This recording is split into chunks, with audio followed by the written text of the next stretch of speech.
जी। सभी वरिष्ठों को, सभी बच्चों को, सभी को सादर प्रणाम।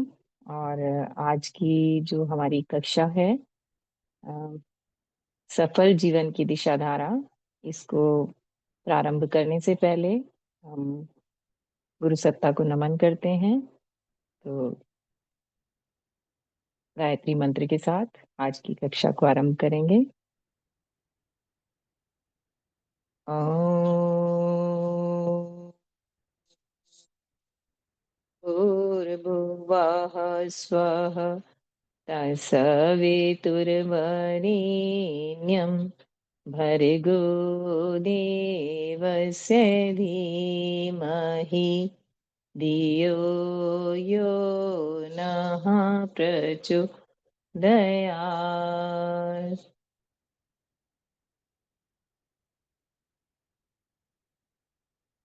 तो जैसा कि भैया ने बताया, अ, अब पिछले काफी कक्षाएं हमारी सफल जीवन की दिशाधारा, इसमें जो विषय वस्तु है, तो हमारे युवा, किशोर और बच्चों के लिए ये कक्षा प्रारंभ की गई है ताकि उनको एक मार्गदर्शन मिले, उनको अपने जीवन को दिशा देने के लिए एक, क्योंकि आज भटकाव की स्थिति में बच्चे हैं और सही दिशा निर्देशन ना मिलने के कारण हम कई बार गलत रास्ते का चुनाव कर लेते हैं, जिससे हमारा समय भी व्यर्थ जाता है और हमारी मेहनत भी ज्यादा लगती है। तो हमारे ऋषि मुनियों ने बहुत गहन चिंतन के बाद हम सब, मतलब बच्चों के लिए, और परम पूज्य गुरुदेव आचार्य श्री राम शर्मा जी ने एक ऐसा साहित्य हमें उपलब्ध कराया है जो एक छोटे बच्चे से लेकर और एक वरिष्ठ जो व्यक्ति होते हैं, पूर्ण आयु को प्राप्त भी, तो सभी उनके साहित्य से उसका लाभ उठा सकते हैं और अपने जीवन को सुखमय और सहज और मानवीय जीवन की गरिमा के अनुकूल जीने के ढंग सीख सकते हैं। तो क्योंकि आज की जो कक्षा है वो हमारे युवाओं से, बच्चों से संबंधित है, तो उनके लिए ये दिशा निर्देशन मिलना बहुत बहुत बहुत ही आवश्यक है।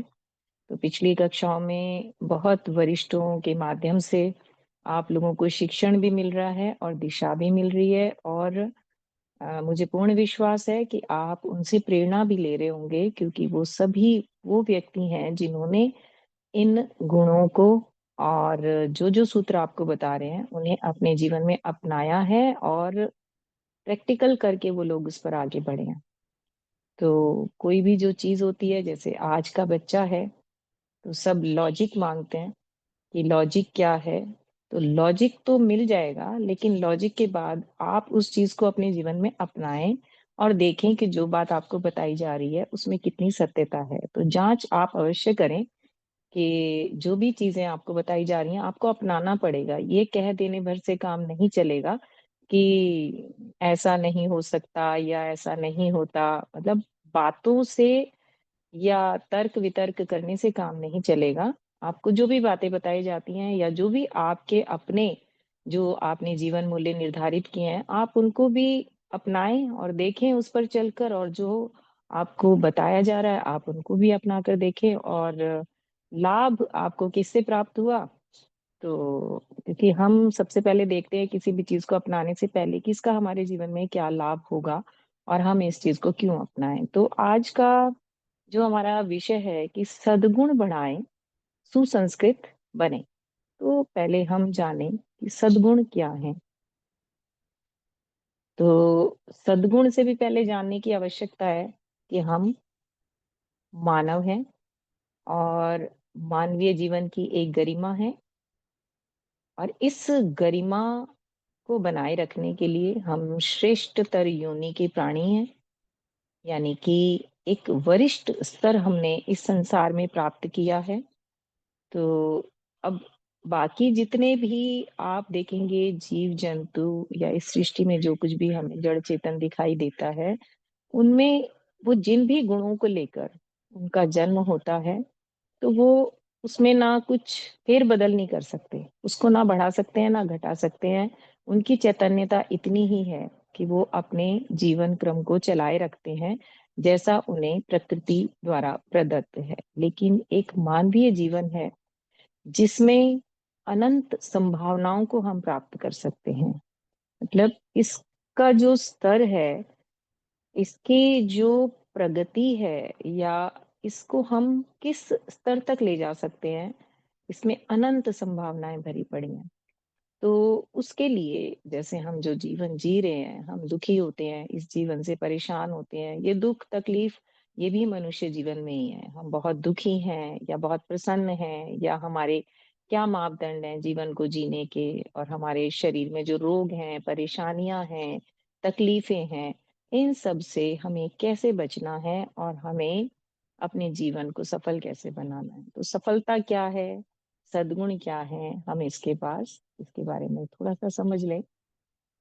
सद्गुण वो गुण हैं, गुण मतलब आपने देखा होगा अपने आस-पास हम किसी भी चीज़ को देखें, हम नज़र डालेंगे तो हमें आभास होगा कि कोई भी ऐसी चीज़ मतलब मनुष्य तो रखता ही नहीं है, जिस चीज़ की कोई उपयोगिता नहीं है, उस चीज़ को वो अपने पास नहीं रखता। उसको फेंक देगा, कबाड़ी के पास चली जाएगी या कम से कम घर से बाहर निकाल देगा, ऐसे स्थान पर उसको रख दिया जाएगा, जहाँ उसकी उपयोगिता हो या ना भी हो, तो अपने आस-पास हम सुई से लेकर और बड़ी से बड़ी या महँगी से महँगी जो भी चीज़ होती है हमारे पास, वो सब उपयोगी होती हैं।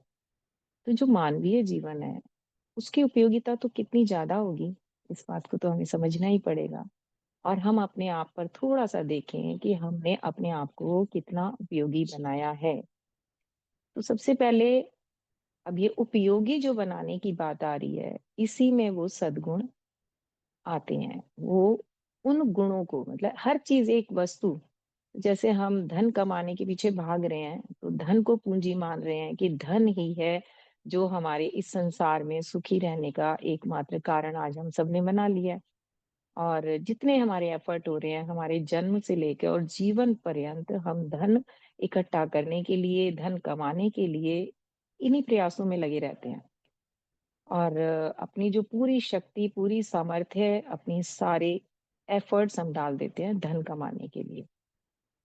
तो लेकिन फिर भी इतना आप अगर देखेंगे अपने जीवन में, अपने आस-पास उन लोगों से भी आप मिलें, उनसे बातचीत करें, जो पर्याप्त धन पा चुके हैं या जिनके पास बहुत अधिक मात्रा में धन है, लेकिन क्या वो भी अपने जीवन से संतुष्ट हैं, खुश हैं?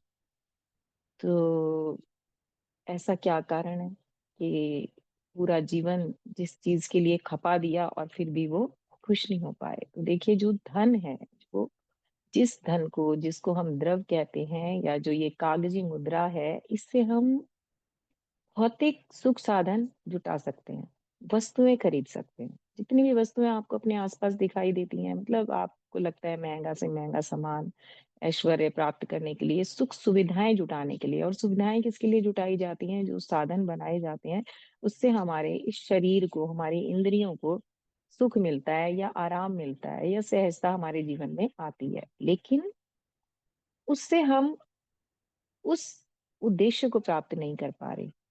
जो हमारे जीवन मतलब कहीं न कहीं हमें खालीपन अनुभव होता है, कहीं हम अंदर से परेशान रहते हैं, हम दुखी रहते हैं। हमें समझ में ही नहीं आता कि हम वो जो सुख है, उसे कैसे प्राप्त करें? तो हमें ये जानना होगा कि जो ये मानवीय जीवन है, ये इस संसार में किस लिए है? इसका एकमात्र लक्ष्य है कल्याण। कल्याण के लिए हमारा जन्म हुआ है। कल्याण मतलब यहाँ हम अपने शरीर के सुखों को भोगने के लिए नहीं हैं। इस संसार में, इस सृष्टि के जो विधि व्यवस्था है, इसे कोई शक्ति अपने एक ऑटोमेटिक मोड पर चल रही है जो सृष्टि, उसको संतुलित बनाए रखने के लिए, व्यवस्थित बनाए रखने के लिए और अपने आप को उसके अंदर समन्वित करने के लिए। तो उसमें जो ये काम है, ये जो ज़िम्मेदारी है, ये हमारे पास है, मनुष्य के पास है और इसीलिए हमें वो जो बुद्धिमत्ता प्राप्त हुई है और वो जो विभूतियाँ प्राप्त हुई हैं, जो गुण प्राप्त हुए हैं, उनका सदुपयोग करना बहुत ही आवश्यक है। तो हमारे पास क्या है? कौन-कौन सी ऐसी चीज़ें हैं हमारी? हमारे पास इंद्रियाँ हैं, ज्ञानेंद्रियाँ हैं, हमारे पास अब गुण के रूप में क्या है? ये तो बाह्य स्वरूप में हमारे पास स्थूल स्वरूप में है कि हम हाथ हैं, पैर हैं, आँख, नाक, कान है, देखने की, सुनने की शक्ति है हमारे पास। लेकिन गुण किसको कहते हैं? और बाहरी हमारा आकार प्रकार अलग-अलग तरह का हो सकता है। लंबा, छोटा, गोरा, काला और खूबसूरत और कुरूप, जैसे-जैसे हमारी दृष्टि देखती है या जो हम अपनी मान्यता बनाते हैं। लेकिन गुण गुण नहीं है ये। गुण एक अलग चीज़ है। गुण कहते हैं, प्रॉपर्टीज़ कहते हैं हम कि इस व्यक्ति की क्या ख़ास बात है। तो वो गुण दिखाई नहीं देते, उनको अनुभव किया जाता है। तो गुरुदेव ने इसमें बताया है कि ये जो सद्गुण हैं, यानी धन से तो हम सिर्फ़ सामान खरीद सकते हैं, पदार्थ खरीद सकते हैं, भौतिक सुख संपदाएँ खरीद सकते हैं, लेकिन जो सद्गुण होते हैं, मनुष्य के अंदर जो सद्गुण हैं, वो उसके जीवन चरित्र को ऊपर उठाते हैं और उसके जीवन की प्रगति का अगर कोई मार्ग है, तो वो सद्गुण है। अब वो जो सद्गुण हैं, उनको हम अपने जीवन में क्यों बढ़ाएँ? ये मैंने अभी आपको बताया कि लाभ क्या है उसका, कि हमें अपने आप को यदि उपयोगी बनाना है, बहुमूल्य बनाना है और इस संसार में जिस उद्देश्य से हम आए हैं, यानी कि हमारा जो कार्य है वो है कल्याण की भावना। आत्म कल्याण और लोक कल्याण दोनों हैं। सबसे पहले हम अपना कल्याण करें, तो अपने कल्याण के लिए ये सद्गुणों का विकास हमें अपने अंदर करना ही होगा और यदि हम नहीं करते, तो उससे क्या होगा कि हमारा चित्त कभी शांत नहीं रहेगा। हमारे मन में कभी शांति का अनुभव नहीं होगा। हम जिस प्रसन्नता को खोज रहे हैं, जिस आनंद को ढूँढ रहे हैं, क्योंकि जो हमारा मूल स्वरूप है, उसको क्या चाहिए, उसका स्वभाव क्या है? उसे चाहिए परमानंद और परम शांति। तो हम जो वस्तुओं से आनंद मिलेगा, क्योंकि वस्तुएँ जो खुद ही एक जगह पर स्थिर नहीं है, जिनका कोई अस्तित्व नहीं है, एक समय के बाद जिन्हें समाप्त हो जाना है, तो हम यदि ऐसी चीज़ के पीछे भाग रहे हैं कि जो स्थायी नहीं है, तो हमारा आनंद भी स्थायी नहीं हो सकता। हमारी उससे मिलने वाली हमारी संतुष्टि भी बदलती रहेगी। आज एक वस्तु मिली, उसका आनंद लिया और जैसे ही वो वस्तु का जीवन खत्म हुआ, फिर हम दूसरी वस्तु लाए, तीसरी वस्तु लाए और साधन जुटाए। लेकिन उन सब का एक समय है, एक समय के बाद उनको समाप्त हो जाना है, तो फिर हमारा आनंद खंडित होगा। तो हम सब दौड़ रहे हैं, भाग रहे हैं, एक मतलब हमारे जीवन का जो मूल उद्देश्य वही है कि हम हमेशा आनंद में रहना चाहते हैं और आनंद के लिए ही हमारे प्रयास चलते रहते हैं। लेकिन हम उस आनंद को छोटी-छोटी मतलब जिन चीज़ों में खोज रहे हैं, उनसे वो हमें मिलने वाला नहीं है। ये बात हमें समझनी पड़ेगी। तो ये जो गुण हैं, तो देखिए हम एक बार देखें कि कौन-कौन से गुण होते हैं।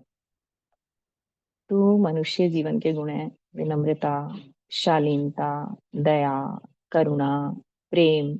ये कहीं दिखाई नहीं देते। आप सब देख रहे हैं कि ये दिखाई देने वाली चीजें नहीं है। ये भीतर से ये विभूतियां होती हैं। सज्जनता और संयम, श्रमशीलता, क्षमाशीलता और पुरुषार्थ, पराक्रम, साहस, ये हैं सद्गुण।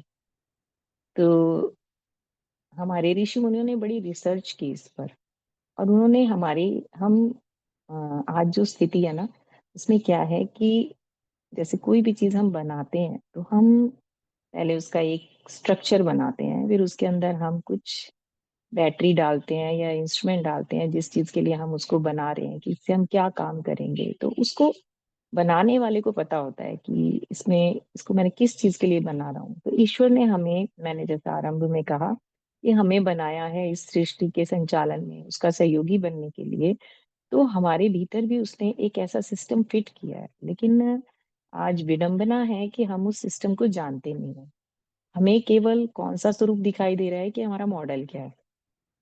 हम ऊपरी मॉडल देख रहे हैं, लेकिन इसके अंदर भरी हुई जो अ, विशेषताएं हैं, जो विभूतियां हैं, जो गुण हैं, या उसके अंदर कौन कौन सी सामर्थ्य हो सकती है। जैसे हम मोबाइल देखते हैं, हम मोबाइल का इस्तेमाल करते हैं, लेकिन उसके एक दो ऐप हम अपने आवश्यकता के अनुसार उसका यूज करते हैं। बाकी सारी जितनी ऐप हैं उनका हमें पता ही नहीं कि इसका क्या यूज होना है। तो हर कोई अपनी अपनी आवश्यकता के अनुसार, लेकिन पूरे मोबाइल का यूज मुझे नहीं लगता कि आज भी कोई व्यक्ति पूरी तरीके से करता होगा। उसकी हर एक ऐप का यूज करना भी वो जानते होंगे, लेकिन बनाने वाले ने उसको ऐसा बनाया है कि उसमें इतने सारे लोगों की आवश्यकता के अनुसार उसकी उपयोगिता बनाई गई है।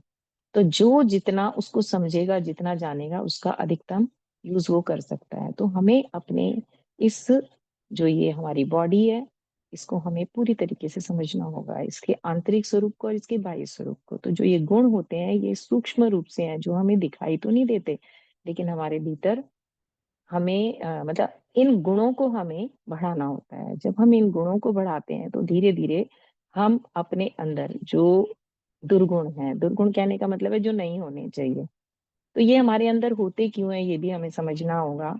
तो सद्गुणों को बढ़ाने की बात की है कि बढ़ाएं, क्योंकि ये दुर्गुण कहाँ से आ गए, तो सद्गुणों को बढ़ाएं कैसे। तो क्योंकि सद्गुण बढ़ाने की जो हमारी मानसिक शक्तियां हैं, जो हमारा बल है, वो इसमें सक्षम है, लेकिन उसके लिए हमें कुछ एफर्ट्स लगाने होते हैं। तो ये क्यों है, क्योंकि ये जो अ, अब माने या ना माने, लेकिन हमें जब मनुष्य जन्म मिलता है तो ये हम पिछले बहुत सारे जन्मों को धारण करके उसके कई जन्मों के बाद ये जो एक विकास का क्रम चलता है कि कभी हम कीट पतंगे, कीड़े मकोड़े, जानवर, पशु पक्षी, वृक्ष, वनस्पति, पता नहीं कहाँ कहाँ किस किस रूप में रहकर आए हैं। तो एक चिप हमारे माइंड में फिक्स है, जिसमें हमारे वो जो पिछले संस्कार हैं, जो पिछले गुण हमारे में हुआ करते थे, जो पिछली आदतें थी, वो भी कहीं ना कहीं हमारे अंदर दबी पड़ी रहती हैं। और उसमें कुछ सद्गुण भी हमारे भीतर रहते हैं। लेकिन अब हम क्या करते हैं कि हम समझ नहीं पाते हैं ये हमें क्या करना है। हम ऐसा नहीं है, हर व्यक्ति के अंदर सद्गुण अवश्य ही है, क्योंकि अगर वो मनुष्य जीवन में आया है तो सद्गुण के अंकुर भी उसके अंदर होते हैं। लेकिन अज्ञानतावश या परिस्थितिवश या जानकारी के अभाव में ऐसा होता है कि हमें पता नहीं होता कि हमें करना क्या है। तो वही चीज, यही गुरुदेव चाहते हैं कि हम उन्हें जानें और समझें, और अपने जीवन को हम सद्गुणों को बढ़ाकर उतना विभूतिवान बनाएं और सामर्थ्यवान बनाएं। तो इसमें जैसे मैंने आपको बताया कि हमारे उन्होंने बताया कि जो ये हमारे जब सद्गुण हमारे अंदर बढ़ते चले जाते हैं, तो यही हमारी प्रगति का मार्ग है। इस जीवन पथ पर आगे बढ़ने के लिए हमारे अंदर जो आत्मिक बल पैदा होता है, जो आत्म शक्ति जागृत होती है, वो सद्गुणों की पूंजी से ही आती है। तो मनुष्य जीवन में जो बहुमूल्य संपत्ति अगर आप किसी को मानते हैं, तो वो है हमारे सद्गुण। इससे क्या होता है, आप खुद मनन चिंतन करें, इन गुणों पर विचार करें, अपनी ईमानदारी आप देखें। जब हम अपनी मित्रता चाहते हैं या हम कुछ भी जिससे भी हमारा संपर्क होता है, तो हम उसके साथ इन गुणों की अपेक्षा हम सब करते हैं। हम चाहते हैं कि वो व्यक्ति ईमानदार हो, वो सत्य बोलने वाला हो, सच्चाई पर चलने वाला हो, और सज्जन हो, विनम्र हो। और यही गुण हमें दूसरों में अच्छे लगते हैं, और इन्हीं के आधार पर हम उनका आकलन भी करते हैं। तो ये तो हमें पता ही लग रहा है कि जिनके अंदर ये गुण होते हैं, तो वो हम उनको उन उन व्यक्तियों को समाज में सम्मान भी मिलता है, उन्हें सहयोग भी मिलता है, और उन्हें आगे भी वो बढ़ते हैं। क्योंकि आप आज देखें कि आज अगर हम जॉब करने भी जाते हैं, तो अभी तो मैंने पढ़ा था कि कई कंपनीज क्या करती हैं कि वो पिछले ज्योतिष भी खंगालती हैं, आपके डेट ऑफ बर्थ से आपकी क्वालिटीज को भी चेक करते हैं। तो वो जो पिछले जन्मों का, जैसे मैंने आपको बताया कि ज्योतिष विद्या है, उसमें आ जाता है कि हमारे अंदर कौन कौन से गुण प्रभावशाली रूप में हमारे भीतर हैं। तो उन गुणों को हमें हमारा नेचर कैसा है, तो कुछ नेचर हम लेकर आते हैं और कुछ हम उसको बढ़ा घटा सकने की क्षमता हमारे अंदर है। यदि हम जैसे हैं वैसे के वैसे ही बने रहें, तो हमारे मानव जीवन के होने में मतलब कुछ उसका वो निरर्थक चला जाएगा, कुछ लाभ नहीं होगा। तो ऐसा तो वही रहे हम जैसे और जीव जंतु जानवर हैं कि जैसे आए वैसे चले गए। लेकिन जो हमारी क्षमताओं का विकास हम कर सकते थे, जो सामर्थ्यवान बन सकते थे, उससे हम वंचित रह जाएंगे। तो हमें उन गुणों को बढ़ाने का अभ्यास करना चाहिए। तो कैसे करना चाहिए कि सबसे पहले तो हमें जानना चाहिए, समझना चाहिए, इस पर विचार, चिंतन, मनन या अध्ययन हम आप सभी अ, अगर पढ़ने वाले बच्चे हैं, तो हम जो भी पढ़ते चले आ रहे हैं, आपने देखा होगा जो हमारे सब्जेक्ट्स होते हैं, जो हमारी हिंदी होती है, मतलब कहीं ना कहीं हम उसको उसका गुड यूज करना भी हमें बताया जाता है, सिखाया जाता है। कहानियों के माध्यम से, महापुरुषों की जीवनियां पढ़ने के माध्यम से हमें ये प्रेरणाएं भी दी जाती हैं कि हमें ऐसा बनना चाहिए, हमें इन गुणों को अपनाना चाहिए और एक सभ्य नागरिक के लिए, सुसंस्कारी व्यक्ति बनने के लिए, क्योंकि एक नियम पूर्वक हम एक समाज की व्यवस्था में ढले हुए हैं। तो आजकल हम क्या कर रहे हैं कि हम वो गुण अंदर से धारण नहीं करते, बाहरी रूप से तो हम दिखाने का प्रयास कर लेते हैं, मतलब एक आडंबर के रूप में हम दिखाते हैं कि हम ईमानदार हैं या हम सच्चे हैं या हम आपके साथ प्रेम करते हैं, लेकिन कहीं ना कहीं भीतर से हम वैसे हैं नहीं। क्योंकि हम सब इसका अनुभव कर रहे होंगे कि हम जब चर्चाएं करते हैं या जिसकी भी बातचीत होती है तो ये कहते हैं कि अरे बड़ा बनता है वो तो, है नहीं ऐसा, दिखाने की कोशिश करता है। तो यानी हम जानते सब हैं, समझते सब हैं, लेकिन फिर भी क्योंकि हमारे काम चल जाते हैं इस तरीके से, हमें लगता है कि इसका क्या फर्क पड़ेगा, अपना काम हुआ, चलो ठीक है। लेकिन ऐसे लोगों को कभी एक आत्मीय जो संबंध होते हैं या प्रेम का संबंध होता है, तो वो कभी नहीं मिलने वाला, उनको कोई सहयोग नहीं करेगा। तो अपनी जो हमारे अभी पिछला जो चैप्टर था आपने देखा, गुण कर्म स्वभाव, अपने इसको हमें श्रेष्ठ बनाना है। अपने गुण कर्म स्वभाव मतलब गुण अगर आपके अंदर हैं, सद्गुण आपके अंदर हैं, तो उसे आपको अपने कर्म में भी लाना होगा। यानी जैसे आप अंदर से हैं, आपका चरित्र, चिंतन और व्यवहार एकदम एक जैसा ही हो, मतलब आडंबरी ना बने। हम जैसा भीतर से हैं वैसे ही बाहर से हों। और अब इसके लिए जो प्रयास है, उसके लिए पुरुषार्थ तो करना ही पड़ता है। क्योंकि जब तक हम किसी भी चीज को, किसी गुण को उभारने के लिए, आपने देखा होगा कोई भी चीज हम उपयोगी कब बना पाते हैं, एक लकड़ी का टुकड़ा होता है, उससे हम क्या से क्या बना देते हैं, बहुत सुंदर आकार, हम धनुष बनाएं, खिलौना बनाएं, मूर्ति बनाएं। तो जितना उसको हम परिष्कृत करते जाएंगे, हम जितना उसको काट छांट और गलाई ढलाई कहते हैं जिसको, तो हम उसको उतना ही खूबसूरत बना सकते हैं, उतना ही बहुमूल्य बना सकते हैं। जो चंदन की लकड़ी होती है तो वो तो वैसे ही उसके अंदर सुगंध भी होती है, और यदि उसकी मूर्तियां बना दी जाती हैं तो कहने का अर्थ है, वो तो चलिए चंदन की लकड़ी वही ईश्वर प्रदत्त है, लेकिन उसके गुणों को भी बढ़ाया जाता है। तो उसके लिए जो एफर्ट किए जाते हैं, अब वो एफर्ट्स ही हमें करने हैं। तो अपने अंदर, क्योंकि जो बुराइयां होती हैं वो हमें संसार में तो बहुत आकर्षण है, वो हमें खींचते रहते हैं और हमें इन बुराइयों की तरफ ना चाहते हुए भी लेके जाते हैं। क्योंकि ये जो संसार के आकर्षण है, इनमें डूबा हुआ हमारा मन, और हम मन को ही सब कुछ मान लेते हैं, ये भी एक बात है। तो हम मन से उनकी तरफ खींचते चले जाते हैं। लेकिन जब हम अपने शरीर विज्ञान को समझेंगे, हम ये समझेंगे कि मन हम नहीं है, मन हमारा सेवक है। मन एक तत्व है हमारे भीतर, और उसका क्या काम है, हमारी इंद्रियों के लिए सुख साधनों को जुटाना। तो हमारा मन तो अपना काम कर रहा है, वो तो हमारी इंद्रियों को सुविधा संपन्न सुख देने के लिए हमें वहीं लेकर जाता है। लेकिन हमारा जो मेन, जो हमारा मूल स्वरूप है, वो आत्म स्वरूप है, आत्म तत्व है, हमें उसको देखना होगा कि वो क्या चाहता है। और वो चाहता है अखंड आनंद, अखंड शांति, मतलब हमेशा प्रसन्न रहना, खुश रहना, शांति को अनुभव करना, संतोष को अनुभव करना। और इस तरह का जीवन जीने के लिए हमें क्या करना होगा, एक जो दूसरों के लिए कुछ करने की भावना, अपने आप को हमेशा इस तरह से तैयार करना कि मैं किसी के काम आ सकूं, मेरा कोई यूज हो सके, मैं किसी ना किसी रूप में कुछ ना कुछ करके। और इस चीज को हम करके देख सकते हैं। एक कहानी थी कि एक एक व्यक्ति जा रहा है और किसी कार वाले ने उसको टक्कर मार दी, एक्सीडेंट हो गया। और उस व्यक्ति ने ये देखकर कि भई शायद उससे एक्सीडेंट में उसकी मृत्यु हो गई, वो वहां से भाग गया। और वो जो व्यक्ति था उसके पास कुछ धन था, मतलब कुछ सामान भी उसका गिर गया।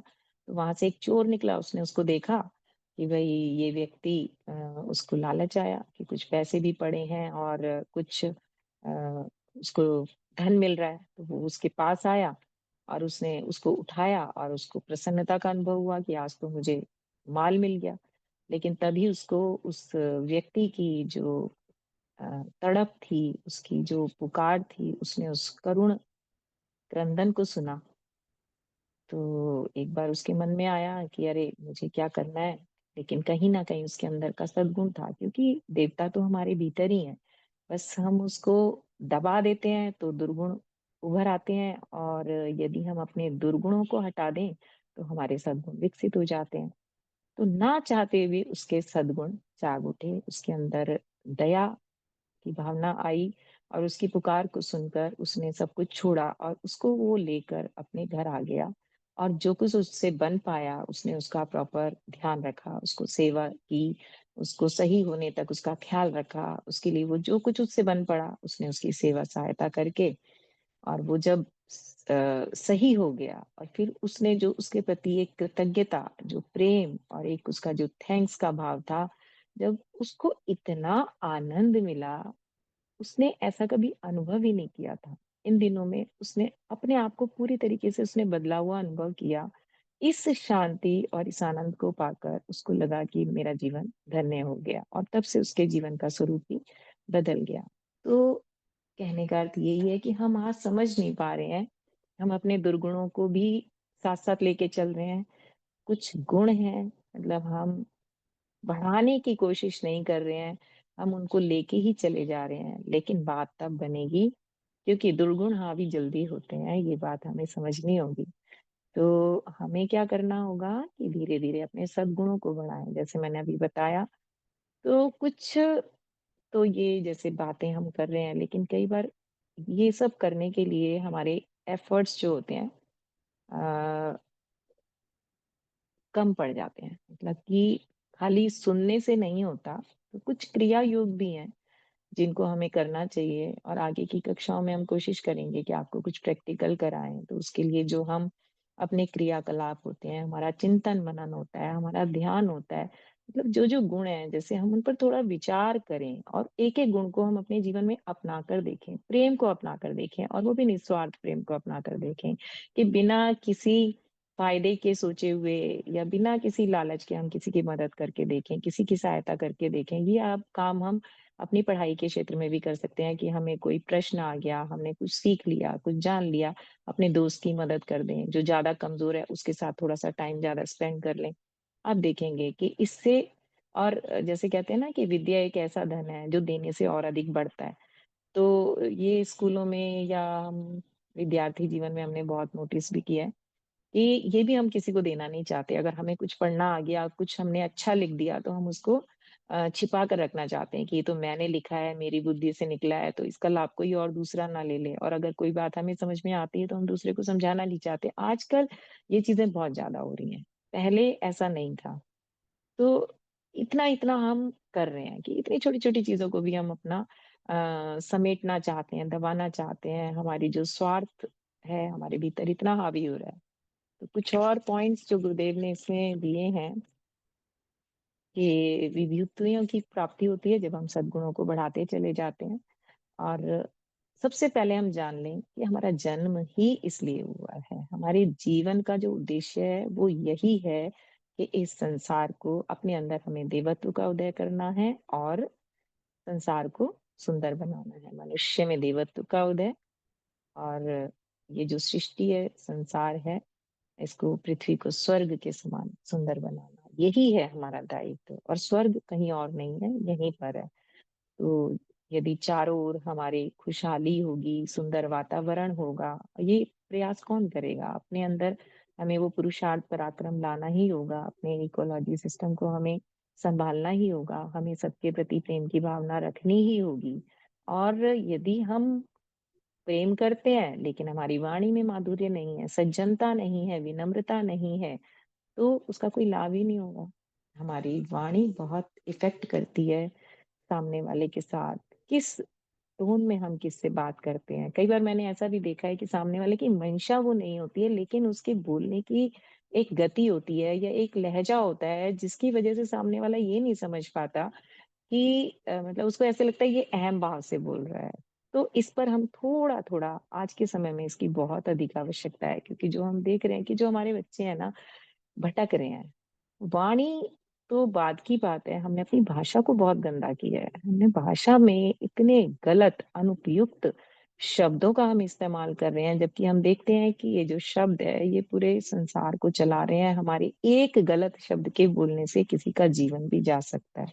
ये जो हम उत्पीड़न करते हैं, किसी पर कमेंट पास करके या किसी तरीके की कोई ऐसी बात कह के, कटाक्ष करके, व्यंग करके, तो कई बार अ, जो हमने देखा हॉस्टल्स में जो हायर स्टडीज के लिए बच्चे जाते हैं, वो सुसाइड तक कर लेते हैं। तो ये जो एक वर्ड कहते हैं, रैगिंग नहीं है, एक वर्ड है जिसको बोला जाता है कि हम मतलब इसको कहते हैं निष्ठुरता होती है ये, कि हम सामने वाले की भावनाओं की कद्र नहीं करते। तो ये सबसे बड़ा सद्गुण है कि जो हमारी आकांक्षाएं हैं, हमारी इच्छाएं हैं, हमारी भावनाएं हैं, हमेशा दूसरों को सुख पहुंचाने वाली हों, दूसरों को तकलीफ देने वाली ना हो। तो किस रूप में हम क्या बोलें, कैसा बोलें, क्या करें जिससे हम दूसरों को आनंद पहुंचा पाएं और हम अपने कर्तव्य का निर्वहन करते चलें, अपने उत्तरदायित्वों के प्रति सजग हों।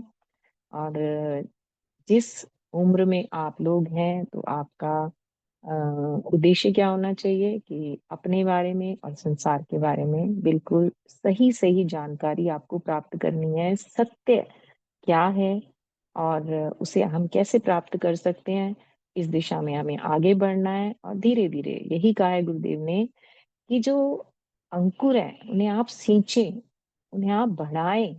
और आपने देखा होगा, जैसे किसान होता है कि अगर उसे खेत में कोई ऐसा पौधा मिल लगा हुआ मिल जाए, तो वो उसको खूब अच्छे से सींचेगा, उसको सेफ्टी से रखेगा कि वो बड़ा होके फलदायी बनता है। तो इसी प्रकार यदि हम अपने सद्गुणों को भी सींचते रहें, यानी उनको बढ़ाते रहें, धीरे धीरे धीरे अभ्यास करें कि अपने दुर्गुणों को बिल्कुल हमें निकाल कर बाहर करना है। और ये हम इसे दिनों दिन अपनी प्रार्थना में शामिल कर सकते हैं, क्योंकि हमारी सामर्थ्य नहीं होती, लेकिन हम अपनी इच्छा जरूर रखें कि हमें अपने भीतर सद्गुणों का ही विकास करना है, हमें एक उपयोगी इंसान बनना है, हमें मानव से महामानव बनना है। जैसे हमारे गांधी जी हुए, सरदार पटेल, जिनके भी नाम हमें इतिहास में हम देखते हैं, उसमें अच्छे भी थे, दुर्गुण वाले व्यक्ति भी थे और सद्गुणों वाले व्यक्ति भी थे। तो गुणों के रूप में किसी का चेहरा, मोहरा, बनावट, शरीर का आकार प्रकार से हम उसको याद नहीं करते, हम उसके गुणों से,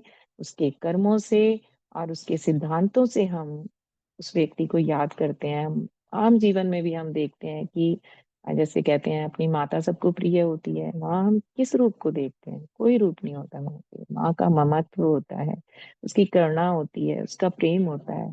तो ये भाव हमें सबके प्रति रखना है। हम भी इस संसार में, हमें ये ममत्व लाना होगा अपने वृक्ष वनस्पतियों के प्रति, अपने पर्यावरण के प्रति, जीव जंतुओं के प्रति और अपने मित्र और जो भी हमारा मानव समुदाय है, सभी के प्रति। सब भेद दृष्टि को समाप्त करना होगा और सुखमय जीवन बनाना होगा। आप देख सकते हैं, अगर एक ही कक्षा में हम रहते हैं, परिवार में रहते हैं, एक भी व्यक्ति हमारी किसी एक, सबके अलग अलग भाव विचार होते हैं, लेकिन हम एक भी व्यक्ति यदि परिवार में परेशान है, तो पूरा परिवार उसकी वजह से परेशान होता है। और यदि एक भी व्यक्ति उसमें, हम जानते हैं परिवार में भी होता है कि कोई कोई सदस्य तो बहुत अधिक देता है और कोई बिल्कुल अपने आप को कृपण बना कर रखता है। इसी प्रकार आप कक्षा में देखें, हम अपनी कक्षा को सभी मिलजुल कर रहें, एक दूसरे का सहयोग करें, तो वो कक्षा कितनी आगे बढ़ जाती है। ये ऐसे ही देखते जाएं, हम समाज में देखते जाएं, तो यदि हम सभी सुखी हों, प्रसन्न हों, तो हमारा संसार कितना सुखमय होगा, हमारा जीवन कितना आनंददायक होगा। तो उसमें कौन सुख सुविधा ढूंढेगा? वस्तुओं से सुख सुविधाएं नहीं मिलती। जो आनंद आप एक दूसरे से प्रेम बांट कर पाते हैं, तो यही है कि अच्छाई की ओर हमें जाना है और अच्छाई की ही प्रशंसा हर जगह होती है। तो ये जो गुण है, कहते हैं ग्राहक बनना है तो गुणों का ग्राहक बने, गुणों को अंदर धारण करें, ग्रहण करें, बढ़ाएं। तो और अपने मन को केंद्रित कर दें गुणों पर। तो विचार शक्ति जो हमारे अंदर है, ये जो ईश्वर प्रदत्त संपदा है हमारे पास विचार, तो हम इनको अच्छी जगह लगाएं, सोचें और अपना कर देखें। तो हम इस जीवन को बहुत ही सुखमय बना सकते हैं।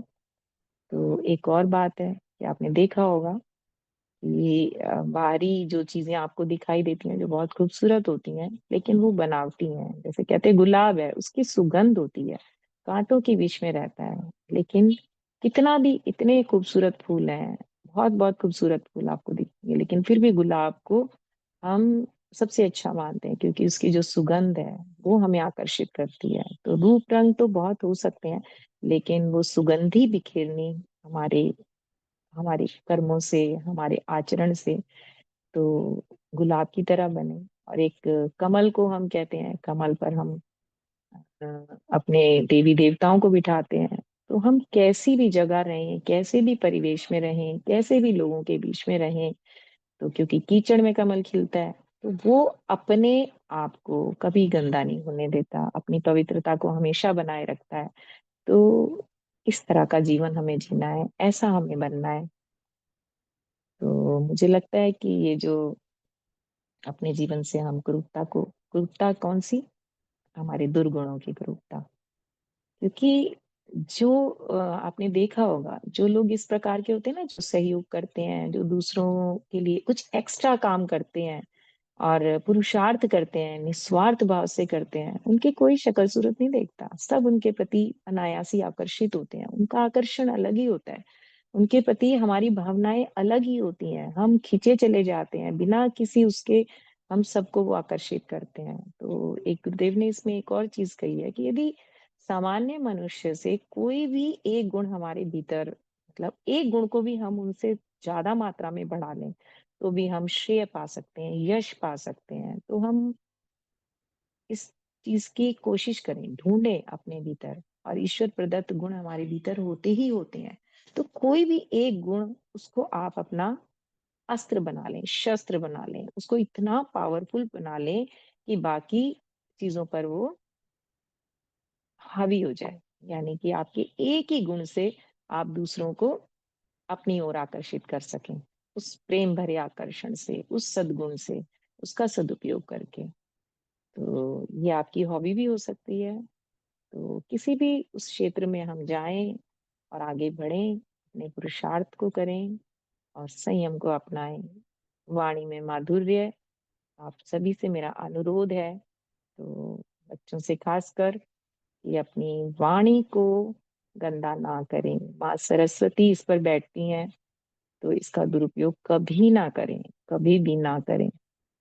और आजकल बड़ी रीलें देखते हैं आप लोग, बहुत बहुत ही गलत, मतलब कहने के लिए हम पढ़ लिख रहे हैं, लेकिन हमने जो भाषा सुधरती थी उसे हमने बहुत ही मतलब दूषित कर दिया है, बहुत ही प्रदूषित कर दिया है। तो अपने इन दुर्गुणों से अपने आप को बचाएं और सद्गुणों को बढ़ाएं। तो मेरे हिसाब से समय भी हो रहा है, आप लोग कुछ प्रश्न पूछना चाहते हैं तो पूछ सकते हैं। एक सुकरात जी का उदाहरण दिया गुरुदेव ने, कि जो सुकरात थे, आप सभी जानते होंगे, वो महान दार्शनिक थे, संत थे और बहुत ही संयमी व्यक्ति थे। लेकिन उनका उनको कुरूप कहा जाता है कि बड़े कुरूप कुरूप थे वो। लेकिन वो हमेशा अपने पास एक दर्पण रखते थे, हमेशा रखते थे, और बहुत बार बार निकाल कर अपने आप को उसमें देखते रहते थे। तो किसी ने उनसे प्रश्न किया कि आप दर्पण में क्या देखते हैं, क्योंकि जो कुरूप व्यक्ति होते हैं वो तो हीन भावना से ही ग्रसित रहते हैं और दर्पण से भी बचने का प्रयास करते हैं कि भाई उन्हें अपनी शक्ल अच्छी नहीं लगती, या भगवान को कोसते हैं कि मुझे ऐसी शक्ल सूरत क्यों दे दी। तो आप बार बार दर्पण क्यों देखते हैं। तो जो सुकरात जी थे, उन्होंने कहा कि मैं जब बार बार अपने आप को इस दर्पण में देखता हूँ, तो मुझे ये दर्पण याद दिलाता है कि इस कुरूपता को मैं अपने अच्छे कार्यों से बहुत सुंदर बना सकता हूँ। तो मेरे कर्म, मेरे कार्य, मेरे गुण, मेरे सद्गुण ऐसे हों कि मैं मेरी इस कुरूपता को कोई ना देखे। और वही उन्होंने किया अपने जीवन में। और उन्होंने एक चीज और भी कही कि दर्पण जितना, मतलब जो सुंदर व्यक्ति हैं उनको भी दर्पण देखना चाहिए। तो दर्पण देखकर वो ये प्रसन्न ना हो कि मैं इतना सुंदर हूँ, उसे हमेशा ये ध्यान देना चाहिए कि कहीं मेरे अंदर कोई ऐसा कुविचार तो नहीं आ रहा जो ईश्वर प्रदत्त इस सुंदरता में मतलब दाग बन रहा हो या उसे दूषित कर रहा हो। तो कितनी सुंदर बात है, अगर हम इस बात को अपने जीवन में उतार लें तो इतनी छोटी सी बात से भी हमें कितनी प्रेरणा मिलती है, कितना मार्गदर्शन है। प्रकृति से देखें, जीव जंतुओं को देखें, छोटे छोटे कीट पतंगों से देखें, सभी सुंदरता बिखेर रहे हैं, सभी उपयोगी हैं। मैं तो ऐसे ही सोच रही थी, एक कंघी ले लीजिए आप, एक चाकू ले लीजिए, एक छोटी से छोटी चीज ले लीजिए, वो सब कितने उपयोगी हैं। एक सब्जी है, वो अपने हर एक मतलब जो भी है, हम हमारे लिए वो अपने आप को समाप्त कर देते हैं, खत्म कर देते हैं। हमारे लिए उबलते हैं, हमारे लिए पकते हैं, और फिर हमें हर तरीके से सुख संतोष देने के लिए हर वस्तु इस सृष्टि में जो भी कुछ है वो किसी ना किसी काम आ रही है। तो हमारा जीवन तो कितना बड़ा है, मतलब हम तो श्रेष्ठ मानव हैं, तो हमें तो कितना अधिक अपने आप को हर चीज के लिए उपयोगी बनाना होगा। तो इस चीज को हम याद रखें तो ये जो हमारा जीवन है सार्थक हो पाएगा। जरूर हम महामानव बनेंगे। और अपने जो ऋषि परंपराएं हैं, हमारे जो बड़े बड़े इतने लोगों ने इतना जो एफर्ट्स किए हैं, हमारे गुरुजन हैं, हम उनकी अपेक्षाओं पर खरे उतर पाए और इस समाज को, इस सृष्टि को, इस धरा को सुंदर बना पाए। तो सभी को प्रणाम, बहुत बहुत आभार मुझे सुनने के लिए। और यदि किसी को कुछ प्रश्न पूछना हो तो पूछ सकते हैं। जी दीदी प्रणाम। बहुत बहुत धन्यवाद आपका। जी आपके जो भैया प्रणाम। जी आपके जो उदाहरण जो थे और आपके जो अनुभव, वो हम सभी के लिए बहुत ही अधिक प्रेरणादायी हैं। तो देखिए, हमारी जो दीदी हैं वो एक कुशल शिक्षिका होने के साथ साथ एक एक्सपर्ट साधक भी हैं। और दीदी को जो है बच्चों के साथ रहने का और उनकी समस्याओं का समाधान का, उन्होंने अनेक तरह के जो है दीदी ने अपने आसपास जो है उनको बच्चों को पढ़ाया, उनकी समस्याओं का समाधान दिया। तो मेरा जो है आप सभी से भी अनुरोध है कि आपके जीवन में कुछ भी इस तरह की समस्याएं आ रही हैं या कुछ भी आपके मन में प्रश्न उठ रहे हैं, तो वो जो है दीदी के सामने रखिए, क्योंकि दीदी के जो अनुभव जो यहाँ हैं। जी। जी देखिए, साधक हम सब बनने का प्रयास कर रहे हैं। मैं जरूर ये बात कहूंगी कि हमें भी बहुत दिक्कतें आती हैं, कुछ हमारे ऐसे संस्कार होते हैं जो हमें चाहते हुए भी कुछ चीजों को नहीं अपनाने देते या नहीं करने देते। लेकिन ये अवश्य है कि यदि हमारी इच्छा है तो कभी ना कभी हम जरूर उसमें सफल होंगे। तो हम सब मित्र की भांति हैं, और आप लोगों को जरूर बात करनी चाहिए, क्योंकि आज जो दिक्कत है वो यही है कि हमें समझ नहीं आता हम किससे अपनी परेशानी कहें। आप किसी भी तरह का प्रश्न, कोई भी, नितिन भैया हमारे बहुत एक्सपर्ट हैं और बहुत वरिष्ठ लोग भी यहाँ पर हैं। तो आप लोग जरूर समस्याएं जो आपको आती हैं और जो वातावरण आपको आजकल मिल रहा है उस पर भी आप चर्चा करें, क्योंकि बहुत सी चीजें हैं जो बड़ों तक पहुंच भी नहीं रही हैं आज। और मुझे ये चीजें पता चली हैं, मतलब देखकर तो कोई अंदाजा लगा नहीं सकता। घर में तो बच्चे भी, मैं एक चीज और आपसे कहूंगी, मैं देख रही हूँ कि जो बच्चे होते हैं ना घर में अच्छा व्यवहार करते हैं, माता पिता को आभास भी नहीं होता कि हमारे बच्चे किस दिशा में जा रहे हैं। लेकिन वही बच्चे जब बाहर जाते हैं, अपने पीयर के साथ होते हैं, अपने फ्रेंड सर्कल के साथ में होते हैं, तो उनका कुछ और ही चल रहा होता है, उनकी विचारधारा ही कहीं और जा रही होती है। तो वो बहुत अधोगति में ले जाने वाली है, उसका परिणाम बाद में आता है। तो यदि संभल कर चलें, समय से पहले सावधान हो जाएं, तो आपको उसका लाभ मिलेगा, ज्यादा नुकसान नहीं होगा। और ये गारंटी मैं आपसे कह रही हूँ कि आप अपना कर देखें। माने ना, लेकिन मन ही मन अपनाएं। कोई जरूरी नहीं है कि आप किसी को बताकर, मन ही मन इन चीजों को अपना कर देखें तो आपको इसका लाभ समझ में आएगा। तो अ, और ये एक और बात कि अगर आप इस कक्षा से जुड़े हैं तो अवश्य ही आप साधारण बच्चे भी नहीं हैं। आप लोगों पर अपने साथ साथ अपने साथियों को भी सही दिशा में ले जाने का जिम्मेदारी मुझे लग रहा है कि गुरुदेव चाहते हैं, तभी आप ये कक्षा ज्वाइन कर रहे हैं और सुन रहे हैं। ये भी एक बहुत ही सौभाग्य की बात है हम सबके लिए। तो अपने जीवन को सौभाग्यशाली बनाना, यानी जो भाग्य है वो हमारे ही हाथ में है, और यही छोटी छोटी चीजें हैं, इन्हीं को अपनाकर हम अपना भाग्य बदल सकते हैं। तो जरूर कहें बातचीत, और नहीं होगी तो हम कक्षा को समापन कर देंगे। लगेगा कि आप लोगों ने शायद वैसे ही सुन लिया। जी, बताएं। जी जी जी, धन्यवाद। आप सभी हैंड रेस के माध्यम से जिसको जो भी कोई प्रश्न पूछना है वो पूछ सकते हैं। दीदी देखिए, एक प्रश्न आया है, ये मीनू दीदी है, तो वो भी अच्छा रहेगा। दीदी का प्रश्न है कि प्रणाम दीदी, मेरा एक प्रश्न है, मार्गदर्शन दीजिए। हम किसी पर कमेंट न करें, परंतु कोई हम पर कमेंट करे तो हम उन्हें पलटकर जवाब तो नहीं देना चाहते, परंतु मन में थोड़ी कष्ट होती है, ऐसा क्यों? हाँ जी दीदी, आ, बिल्कुल सही प्रश्न किया आपने। ये तो हम भी बचपन से ही सीखते हैं, और लगता भी है, बहुत बुरा लगता है, लेकिन जो अब हमने समझा वो ये समझा कि जो आप पर कमेंट कर रहे हैं, जिनका आपको बुरा लग रहा है, तो आपको यहाँ समझना होगा कि वो आपके कौन है। क्या वो आपके गुरु हैं, या कोई ऐसे व्यक्ति हैं? मतलब उनकी जजमेंट आपके लिए क्यों मायने रखती है? सबसे पहले तो आपको अपना आकलन करना होगा। आपको पहले अपनी वैल्यू खुद समझनी होगी कि क्या आप ऐसी हैं जैसा वो आपको कह रहे हैं।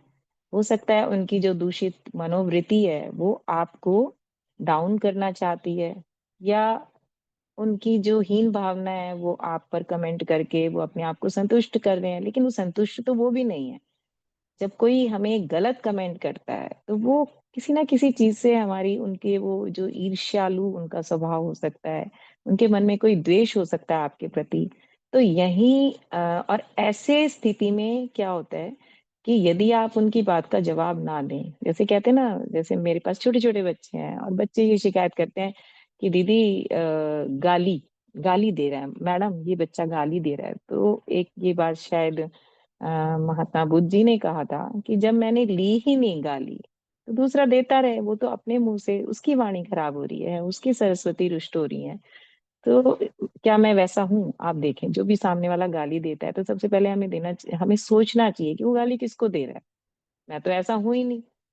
तो जब मैं ऐसा हूं ही नहीं तो मैं उसको लेता क्यों? जैसे कुछ नाम भी गलत करके कई बच्चे पुकारते हैं, तो जैसे चिढ़ाने के लिए ही बोला, तो यहाँ आप ये बताइए, क्या आप वैसे हैं? तो आपने उसकी बात को सुना ही क्यों? तो ये संयम हमें अपनाना होगा। हमें अपने कानों तक उन्हीं बातों को आने देना है। कह रहे दो कान है, ये फिल्ट्रेशन के लिए है। तो हमें समझना है, हमें वही दृश्य देखना है जो हमारे लिए अच्छा हो, जो हमें प्रेरणा देने वाला हो। इसी प्रकार वही सुनना है जो हमें अच्छा लगे या हमें आनंद पहुंचाए। हमें ऐसी चीजों पर ध्यान देना नहीं है। ये बहुत मुश्किल स्थिति होती है, मैं इस बात को मानती हूँ, लेकिन आप अपने आप को डाउन पर ना लेके जाएं। तो जो वो स्थिति आती है ना, हम उनके अनुसार अपने आप को जज कर रहे होते हैं। बात यहाँ आती है कि हमें लगता है कि इसने मुझे ऐसा कह दिया, क्यों कह दिया। कई बार तो ऐसा भी होता है, माता पिता ने भी कोई बात कही, किसी दोस्त ने कोई बात कही, तो कारण यही होता है कि हमें ऐसा लगता है इन्होंने हमें ऐसा कह दिया, वैसा कह दिया। ठीक है, उन्होंने किसी उसको मेंटेलिटी से कुछ समझकर कहा होगा, कई बार आक्रोश में भी कह देते हैं यदि कोई। लेकिन मित्र सहयोगी हैं तो आपको टाल देना चाहिए, उनकी बात की तो आपको परवाह ही नहीं करनी चाहिए। हमें अपने रास्ते चलते जाना चाहिए, हमारा लक्ष्य हमारे सामने है। हमें अपने उद्देश्य को, उनके कहने से हमें अपने मानसिक शांति को भंग नहीं करना चाहिए। एक और बात कहते हैं हमारे बाबूजी कि क्या आपने अपने आनंद को उन्हें गिरवी दिया हुआ है? हमें अपने ऑरा को, हमें अपनी एक मनस्थिति बनाकर रखनी है कि कोई दूसरा मेरी भावनाओं को प्रभावित नहीं कर सकता। जी श्रेयांश भैया, क्या कह रहे हैं? मेरी दिक्कत है, मैं देख लेता हूँ।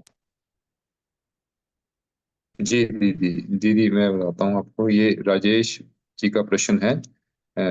मेरा नाम श्रेयांश है, मेरी दिक्कत है कि मुझे पढ़ाई के टाइम बहुत नींद आती है। हाँ भैया देखो, ये प्रश्न पहले भी कई बार आया हमारी कक्षाओं में, बार बार आता है ये बच्चों का। तो एक तो नितिन भैया ने ही कक्षा ली थी, उसमें उन्होंने बहुत सुंदर विवरण दिया था कि जो हमारे संस्कृत का एक श्लोक है, तो सबसे पहले है कि जो हमारा ये जो छात्र जीवन है ना, ये एक योगी का जीवन होता है। तो जैसे एक योगी है, एक साधक है, तो जैसे उनको ना अपने आप पर बहुत अधिक संयम रखना होता है। तो सबसे ज्यादा जो आजकल प्रॉब्लम आ रही है वो है हमारे आहार विहार की। हमारी जो खान-पान है ना, जो मैं खुद देख रही हूँ, ये हम अपने घर में भी देखते हैं, अपनी कक्षाओं में भी देखते हैं, अपने आस-पास भी देखते हैं कि हम लोग ना भोग में ज़्यादा लिप्त हैं। बनना तो हमको योगी है, लेकिन हम मतलब इस अवस्था में तो भोग के लिए नहीं है ये वाला समय तो हमारे पास, कि हम अच्छा-अच्छा खाना खाना चाहते हैं, आराम करना चाहते हैं, ज़्यादा से ज़्यादा। और नींद इसलिए आती है कि आप वो जो पढ़ रहे हो ना, जब हमें किसी चीज़ में रुचि नहीं होती, आप मोबाइल खोल के बैठ जाइए। आप रात के 2 बज जाएँ, आपको नींद नहीं आएगी और बल्कि वो समय निकल जाएगा। छोटे-छोटे बच्चे भी रात के 2-2 ढाई-ढाई बजे तक मोबाइल देखते रहते हैं। मुझसे छोटे बच्चे कह रहा है, एक 7-8 साल का बच्चा कि वो सुबह आके कक्षा में सो जाता था। तो मैंने कहा कि तुम सो क्यों जाते हो? तो वो क्योंकि बच्चे क्या कहते हैं उसको, छोटे बच्चे मन के बड़े साफ होते हैं। तो सच्चाई से बता रहा है कि मैडम मैं ना मोबाइल देखता रहा। मैंने कहा कब तक? कह रहा मुझे नहीं पता, कितने बजे तक मैं देखता रहा। इसलिए मैं सो जाता हूँ सुबह आके। तो उसमें हमें रुचि आती है और जो भी चीज़ हमें रुचिकर लगेगी, अब क्योंकि छोटे बच्चे हैं उनको तो समझ नहीं है। वो मोबाइल देख रहे हैं, वो तो आकर्षण है उनमें जो आपको ये बाहरी दुनिया में जो एक इतनी उनका तो उद्देश्य है कि वो आप लोगों को उनकी कमाई ही इसमें है। वो आपको ऐसी चीज़ें परोस-परोस के दे रहे हैं जिससे आपका जीवन बर्बाद हो, लेकिन उनका लाभ हो। तो लेकिन ये तो हमें सोचना होगा ना मेरे लिए क्या सही है, क्या गलत है। तो देखिए 2 चीज़ आप ध्यान रखें। एक तो आप चलिए अपने मनपसंद का खाना खाइए, कोई दिक्कत नहीं है, लेकिन पौष्टिक खाइए। दूसरा उस खाने को आपको चबा-चबा कर खाना है। पूरी तरीके से खूब चबाइए, क्योंकि जब आप खाना चबा-चबा कर खाएँगे तो आपके पेट के लिए पचाना उसको आसान होगा। दूसरा आप ये हम सबकी प्रवृत्ति होती है, स्वादिष्ट खाना होता है, तो हम क्या करते हैं कि उसको हम जितनी हमारे को खाना चाहिए उससे हम कुछ ज़्यादा ही खा लेते हैं। तो पेट के ऊपर एक लोड पड़ जाता है। अब क्या होता है कि जो हमारा पूरा बॉडी है अब उस समय आपने देखा होगा कि खाना खाते ही आप निढाल होने लगते हैं। क्यों? क्योंकि हमारी जो सारी जो शक्ति है ना, उस खाने को पचाने में लग जाएगी क्योंकि जब तक वो खाना पचेगा नहीं, तो हमारी बॉडी के अंदर वो एक्टिवनेस नहीं आती है, वो स्फूर्ति नहीं आती है। जो मैंने कहा ना कि इसके लिए आपको जानना पड़ेगा अपने बॉडी के सिस्टम को। आपको अपने इंटरनल पार्ट्स के कामों को समझना होगा। अच्छा देखिए ये सारा शरीर एक चीज़ और आप समझिए कि जो पूरी बॉडी है ना, ये पूरी बॉडी हमारी है। एक सिस्टम दूसरे सिस्टम से जुड़ा हुआ है। लेकिन देखिए हम खाने में कितने अ, रम जाते हैं कि हम सिर्फ़ जीभ के स्वाद को देखते हैं। हम अपने पेट के बारे में कभी नहीं सोचते। वो भी बेचारा हमारा ही पार्ट है। हम जीभ को खुश करने के चक्कर में अपने पेट को ओवरलोड करते रहते हैं। वो पेट तो बदला लेगा। अभी आगे और अधिक बदला लेगा, बीमारियाँ भी पैदा करेगा, खाने को भी नहीं पचाएगा और जो स्वाद ले लेके आज आप खा रहे हैं, वो स्वाद लेने लायक भी हमें नहीं छोड़ेगा, क्योंकि हमारे शरीर में अनेक बीमारियों को पैदा कर देगा। अगर हमारा पेट ठीक नहीं हुआ, तो आप समझ लीजिए कि हम जीवन में कोई सुख नहीं उठा सकते। पेट हमारा पहला अगर दोस्त बनाना है तो अपने पेट को बनाइए, पेट में ऐसा खाना मत डालिए कि जो उसके लिए कष्ट करो, उसको पचाने में जो ज़्यादा मेहनत करनी पड़े। आज हम फ़ास्ट फूड खा रहे हैं, सभी खा रहे हैं, सारे बच्चे खा रहे हैं। अपने घर में भी हम देखते हैं, सब देखते हैं और बच्चे इस बात को मानने के लिए तैयार नहीं है और अपने सिस्टम को वो समझना नहीं चाहते। तो ये तो देखिए हमें समझना पड़ेगा, सबको आप उनके हिसाब से काम दीजिए। पेट बेचारा बहुत छोटा-सा होता है, उसके साइज़ में से बिल्कुल हमें आधा खाना खाना होता है। हवा उसके सिस्टम को अगर आप समझ जाएँगे, अगर आप साइंस स्टूडेंट हैं, नहीं तो 8th 9th 10th तक तो इतना पढ़ा ही देते हैं, हमारा डाइजेस्टिव सिस्टम कैसे काम करता है। आप एक बार उसको समझें, नींद आती है, आप पढ़ाई की उपयोगिता नहीं समझ रहे हैं, आप पढ़ाई को इस तरीके से अगर करेंगे कि मैं पढ़ रहा हूँ या पेपरों के लिए पढ़ रहा हूँ या नंबर लाने के लिए पढ़ रहा हूँ, आपको बिल्कुल अच्छा लगेगा ही नहीं। आप उस पढ़ाई को पढ़ने के लिए थोड़ा-सा ये देखिए कि इसमें ये क्या बताना चाह रहे हैं, ये क्या है? ये क्या जानकारी है? जैसे हम मोबाइल में जानकारी देखते हैं, समाचार सुनते हैं या कोई ऐसी न्यूज़ जो आपके काम की होती है, आपको लगता है ये मेरे लिए फ़ायदेमंद होगी या अपने दोस्तों को बताने के लिए, तो हमें उसमें इंटरेस्ट आता है। तो आप उस पढ़ाई को भी इस तरीके से करिए। तो आप देखेंगे आपको ज़रूर इंटरेस्ट आएगा। आप नंबरों के लिए पढ़ाई मत कीजिए, आप उस पुस्तक में जो भी आपका सब्जेक्ट है, आप देखिए कि ये क्या बताना चाह रहा है और इससे मुझे क्या लाभ होगा। और अगर मैंने इसको किसी दूसरे को पढ़ाना है, तो कैसे मैं इसको पढ़ा पाऊँगा? अपने छोटे भाई-बहनों के लिए आप देखें कि उनके लिए कल को वो प्रश्न आपसे करें, तो आप उनको कैसे समझाएँगे? तो आप देखेंगे धीरे-धीरे ज़रूर इससे फ़र्क पड़ेगा। आप थोड़ा-सा भोजन पर ध्यान दें और छोटे-छोटे मील लें और चाहे जल्दी-जल्दी ले लें, पर एक साथ ठूँस कर अगर खाना ना खाएँ, मतलब अपनी पसंद का खाना है, तो ज़्यादा मात्रा में ना खाएँ, थोड़ा-थोड़ा खाएँ और लिक्विड खाना ज़्यादा लें, ठोस आहार कम लें। लिक्विड का मतलब कि अगर सब्ज़ी लेते हैं, तो सूखी सब्ज़ी, सूखी रोटी ना हो, साथ में दही, सलाद या छाछ या तरी वाली सब्ज़ी, इस तरह से खाना लें। माधवी दीदी का भी कोई प्रश्न है? जी, माधवी जी का प्रश्न है। दीदी पूछती हैं कि जब बाहर किसी से कोई बात होती है, तो बहुत देर तक माइंड में रहता है, जिससे पढ़ाई जो पढ़ने में डिस्टर्ब होती है, पढ़ाई डिस्टर्ब होती है। इस इसका मार्गदर्शन दीजिए। जी, माधवी दी, ये क्योंकि संसार की बातें कहीं न कहीं हमें प्रभावित करती हैं। हमारी मनःस्थिति के अनुकूल नहीं होती, ये भी चीज़ें हैं। तो जैसे कहा मैंने पहले ही शुरू में कि पहले तो हम देख लें कि उनमें से कौन-सी चीज़ हमारे काम लायक है, कौन-सी नहीं है। और यदि डिस्टर्ब करती है तो सबसे पहले आके ना उस पे पूरा सोच ही लें, एक बार बैठ ही जाएँ और मन में आने दें क्या-क्या बात चल रही है। तो बैठकर ना एकदम अपने काम में ना जुटें। जो बातचीत हुई उस पर थोड़ा-सा ध्यान देंगे और सोच लें क्या-क्या विचार आ रहे हैं, आने दें उन विचारों को जितने उसमें डूबना है डूब लीजिए। और जो बुरा लगा, अच्छा लगा, अच्छे को रखिए, अगर हमें आनंद दे रहा है, वो खुशी दे रहा है, तो उसे सहेज लीजिए और जो लगा ये बेकार का था और तंग करने वाला है, उसको निकाल कर बाहर कर दीजिए कि किसी काम का नहीं है, अनुपयुक्त था। तो फ़िल्ट्रेशन तो खुद ही करनी पड़ेगी दीदी और आप तो बहुत समझदार हैं और सहज भाव से क्योंकि दूसरे जो लोग हैं ना, हमें एक जैसे नहीं मिलते हैं, वो भी ईश्वरीय रूप में हमारे सामने आते हैं कि क्योंकि देखिए संसार में हमें सबसे हैंडलिंग करनी है। हर तरह के लोग हमारे सामने आएँगे, हर तरह के व्यक्ति हमें मिलेंगे, डिस्टर्ब करने वाले भी होंगे और आगे बढ़ाने वाले भी होंगे। लेकिन हमें अपने आप को न्यूट्रल रखना है।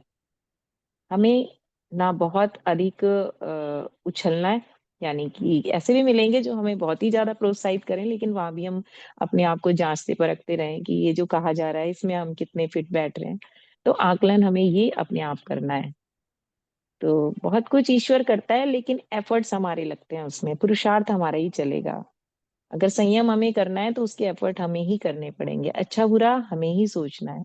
तो इस प्रकार हम अपने भाग्य का निर्माण करते जाएँगे। हम खुद भला-बुरा समझते जाएँ, जानते जाएँ, लेकिन दूसरों के पास अपने आनंद को गिरवी ना रखें, दूसरों की वजह से प्रभावित ना हों, बस इतना बात हम याद रखें। इसकी प्रैक्टिस करें। आँख, कान अपना जो भी कुछ है, इनको फ़िल्टर करके ही अंदर लें, वाणी को सुनना कैसा है, बोलना कैसा है, बोलें तो भी फ़िल्टर करके बोलें। एक बार मनन कर लें, बोलने से पहले एक बार फ़ोकस करें अपने माइंड में कि जो शब्द मैं बोलूँगा, ये क्या निकलेंगे। धीरे-धीरे आएगा ये और इस पे अभ्यास लगता है, हम सबने किया है। एकदम से जवाब देने की कोशिश ना करें। इस एज में रहता है, खून में उबाल ज़्यादा होता है, तो जवाब देने में बड़ा मज़ा भी आता है, सामने वाले को, उसकी काट करने में भी बड़ा मज़ा आता है। तो लेकिन कई बार इसका नुकसान उठाना पड़ता है। ज़रा-सा सोच के बोलेंगे ना, तो बात भी अच्छी निकलेगी और ज़्यादा प्रभाव पड़ेगा उसका और आपको उसका नुकसान नहीं उठाना पड़ेगा, सबसे बड़ी बात। जी, जी, बहुत सुंदर उत्तर दिया क्या दीदी आपने। बहुत समाधान अच्छा। हुआ होगा भैया? जी, जी, जी। जी, दीदी अवश्य। और दीदी देखिए इसमें जो माधवी दीदी का जो प्रश्न है और जो मीनू दीदी का जो प्रश्न है, उनमें हमें जो है एक कॉमन चीज़ जो है ये दिखाई दे रही है कि इसमें कि जो है कोई चीज़ जो है हमारे मन के अंदर आ गई और वो चीज़ अभी जा नहीं रही अभी, तो वो मन को जो है दुःख कष्ट दे रही है। क्योंकि कोई चीज़ हम कोई बात हो गई, बात खत्म होगी उसके बाद भी वो हमारे मन के भीतर वो जो है हमारे भीतर है वो बात बार-बार हमें जो है वो परेशान कर रही है वो। तो इसका जो है एक जो कॉमन कारण जो जो हमें जो एक एंगल से समझ में आ रहा है कि वो ये है कि हम जो है दूसरे से कुछ उम्मीद रखते हैं। हम जो है हम दूसरों से कहते हैं जब हम एक्सपेक्टेशन रखते हैं, तो एक्सपेक्टेशन रखने से कि हमें ऐसा लगता है कि हमने जो कार्य किया, हमने अच्छा कार्य भी किया, तो उसके अनुसार जो है हमें उसका रिस्पॉन्स भी अच्छा ही मिलेगा हमें। हमने किसी से गलत व्यवहार नहीं किया, तो उसने हमारा गलत व्यवहार क्यों किया? या फिर जो है कुछ कोई बात हमारे मन में किसी दूसरे ने बोली, तो हमने तो ऐसा कुछ कहा नहीं, तो उन्होंने क्यों ऐसा कहा हमें? तो एक जो एक्सपेक्टेशन जो होती है ना वो जो है वो हमारे मन को परेशान करती है। और इसमें जो है अगर हम किसी से एक्सपेक्ट करना छोड़ देंगे, आप ये समझिए कि अगर आप कुछ अच्छा कार्य करने जा रहे हैं समाज में, तो आपको 2 गालियाँ भी सुनने को मिलेंगी और आपको जो है वहाँ पर आपको जो है शब्द जो तन्मात्रा है, शब्द तन्मात्रा आपकी इसमें हेल्प करेगी कि हम जो है हर वाणी को ईश्वर की वाणी माने, उसको समझ करके हम उसको पॉजिटिव अर्थों में ले उसका। तो उससे फिर हमें लगेगा कि उसने जो कुछ बोला, किसी ने कुछ हमें सम्मान दिया, तो वह उसका सम्मान है वो। और हमने अगर उसको ग्रहण नहीं किया, जैसे दीदी ने अभी बताया कि किसी ने हमें गाली भी दी, किसी हमने उसको नहीं लिया ना, तो वो सम्मान उसी के पास रहा, तो वो गाली कहाँ गई? उसी के पास रह गई वो। तो हमें इस एंगल से इसका विज्ञान पक्ष देखना चाहिए हमें कि इसका जो इसके पीछे का विज्ञान पक्ष क्या है और जो हमें परेशान जो कर रहा है, इसके पीछे का जो जो कारण जो है वो हमारी जो है तन्मात्रा साधना की कमी है। क्योंकि जो भी मनों में जो भी विकार हमारे आते हैं, तो वो हम हमारा मन मजबूत नहीं है, इसलिए जो है कोई भी शब्द, कोई वाक्य या जो किसी की कोई भी क्रियाकलाप जो है हमें परेशान कर देते हैं। तो वो सब जो है मन की ही जो गतिविधियां जो हमें परेशान कर रही है। गुरुदेव ने जो पंच को साधना में जो इसके जो क्रिया योग जो बताए हैं, हमें हमें उन्हीं क्रिया योगों का जो मनोमय कोश के जो 4 क्रिया योग हैं, उनको अपना समय और अपनी परिस्थिति और अपनी जो है योग्यता देखते हुए हमें उन्हीं के अनुसार जो है उन योग की जो जो प्रैक्टिकल पक्ष है उनको अपने जीवन में शामिल करना चाहिए। तो आप देखेंगे कि आप धीरे-धीरे जो है ये सब चीज़ें जो है मन को परेशान करने वाली सब बहुत छोटी-छोटी बातें लगने लगेंगी आपको। तो जी उससे भैया, आपने आपको लगेगा कि बहुत ये तो कुछ है ही नहीं जीवन में। जी जी। भैया, बहुत ही सुंदर बताया आपने। और ये जो कह रहे हैं, इस समय पे हम बच्चे हमारे जी, सेंसिटिव होते हैं, हम लोग अभी तक भी प्रभावित हो जाते हैं।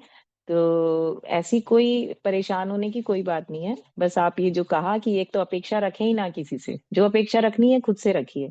और एक और जो मतलब सूत्र जो गुरुदेव ने दिया है हमें कि आप संसार के सबसे अमूल्य व्यक्ति हो। और अपने आप को ये जानो, मतलब ये समझना है कि आप संसार के सबसे अमूल्य व्यक्ति हो। अपना मूल्य पहचानो। तो बस आप अपना अपना देखें। देखिए, दूसरों का हम कुछ नहीं कह सकते, वो किन परिस्थितियों में है, उनकी क्या मनःस्थिति है, लेकिन आपको ये सौभाग्य प्राप्त हुआ है। तो आप तो जान गए ना कि अब आपको क्या ग्रहण करना है और क्या देना है। तो जो जान गए, उनकी रिस्पॉन्सिबिलिटी बढ़ जाती है। तो आज की कक्षा का समय हो गया है।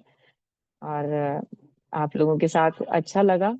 और मुझे लगता है कि कुछ गुरुदेव के उससे मिल पाया होगा आपको। मैं इसमें, मेरा कुछ भी नहीं है। और जो थोड़े बहुत अनुभव थे प्रैक्टिकल, उन्हीं के बेस पर मैंने आपको बताया है। और बचपन से मैंने इस चीज को, मुझे अच्छे टीचर मिले और कुछ बचपन से ऐसी प्रेरणा रही मुझे कि मैंने अपने स्कूल टाइम से यही करती आई मैं, कि जो भी कुछ किताब में अच्छा पढ़ती थी उनको अपने अंदर डालने की कोशिश करती रही। तो चाहे घर से कुछ, घर के संस्कार भी अच्छे थे, लेकिन मैंने भी बहुत चीजों को बढ़ाया है धीरे धीरे। और फिर ये जो चीजें थी, जैसे ये तन्मात्राओं की बात हो रही है, तो इसकी हमें पहले ज्ञान ही नहीं था। लेकिन जब से हुआ तो फिर इस पर अभ्यास किया, तो धीरे धीरे सधने लगता है ये, जैसे ही हमें समझ आता है। और हम ये सेंसिटिव ना हो, दुनिया को ना देखें कि लोग क्या कह रहे हैं, लोगों के कहने पर तो बिल्कुल ना जाए। अपना मूल्यांकन, अपना आकलन स्वयं करें। यही है सफल जीवन की दिशा धारा। क्योंकि हमें अपने जीवन को सदुपयोगी बनाना है, हमें अपने जीवन को सफल करना है, हमें इससे कुछ लेना नहीं है। ठीक है, कोई अगर हमारे से ले पाए लाभ तो बहुत अच्छी बात है, नहीं तो कोई हमारा कितना भी करीबी क्यों ना हो। यही है। तो भैया, आज की कक्षा का समय हो गया है। तो जी, जी दीदी जी, बहुत बहुत धन्यवाद दीदी आपका। और आपने सभी का कुशल रूप से मार्गदर्शन किया और अपने अनुभवों से हम सभी को लाभान्वित किया, तो आपका बहुत बहुत आभार, जी धन्यवाद भैया, दीदी। और आपको भी आप धन्यवाद। जी, और दी- सभी को दीदी का एक धन्यवाद, सभी को आभार। दीदी प्रणाम। और जी भैया, प्रणाम। कारण दीदी का एक गुण है कि हम देखते हैं कि बड़ी व्यवहारिक चीज वो रखती हैं दीदी, एकदम सरल ढंग से। और इतनी कठिन चीज को इतना सरलता से व्यवहारिक चीज उसको बताती हैं अमन भैया की तरह। तो बहुत मैंने समझने में एकदम सरलीकरण समझ में आ जाती है। और हमको उम्मीद है कि बच्चों को भी समझ में आई होगी कि पार्ट उन्होंने दीदी ने बताया। और इतना सुंदर बताया कि एक गुण को भी हम अगर उसको विकसित कर ले तो हम महामानव बन सकते हैं। तो ये सारा चीज व्यवहारिक पक्ष रखते हुए दीदी ने बताया, इसके लिए दीदी को धन्यवाद। और हमारे जी मोतिहारी के भैया बच्चे इसका लाभ प्रणाम, उठाएं आपको दीदी। बहुत बहुत धन्यवाद। ये जो आपने अवसर उपलब्ध कराया है सभी बच्चों के लिए, और हम भी इसमें थोड़ा सा जो भी अंश भर कुछ दे पाए होंगे नहीं दीदी, तो बहुत सभी अच्छा सभी रहा को आपका क्लास में बहुत भी बहुत दीदी। धन्यवाद। कक्षा का समापन कर लेते हैं शांति पाठ के साथ। परम पूज्य ठीक। गुरुदेव, वंदनीय माता जी, सभी ऋषि सत्ताओं को बहुत बहुत आभार प्रणाम। उनके संरक्षण में ये कक्षा संपन्न हुई। उन्हीं के अपनी समस्त गतिविधियां हम उन्हीं के चरणों में समर्पित करते हैं, और हमारे बच्चों के जीवन में जरूर उतरे इनमें से कुछ बातें, ऐसी कामना करते हैं उनके आशीर्वाद से। तो सभी का कल्याण हो, सभी सुखी हो, सभी बच्चे हमारे योग्य बने, समर्थ बने। तो शांति पाठ। ओम